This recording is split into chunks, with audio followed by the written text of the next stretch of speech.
Apa cerita apa coba cerita. Nah.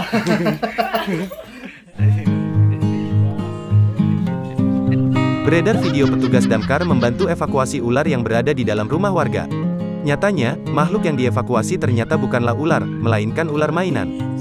Video damkar ternyata evakuasi ular mainan diunggah oleh akun TikTok Jeffrey 110.794. Dalam video yang beredar, pengunggah membubuhkan keterangan video, ada saja kelakuan. Evakuasi ular kobra, silang, evakuasi ular mainan, checklist tulisnya. Video tersebut diunggah ulang oleh beberapa akun Instagram dan media sosial lainnya hingga viral. Berdasarkan video yang diunggah, nampak dua petugas damkar masuk ke rumah warga.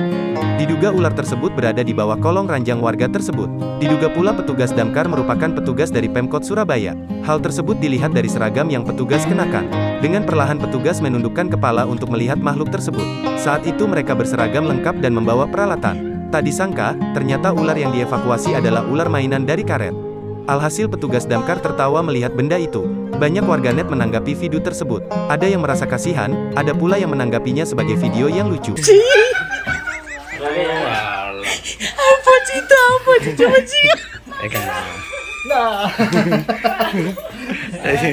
Sip. Terima kasih sudah nonton. Jangan lupa like, subscribe, dan share ya.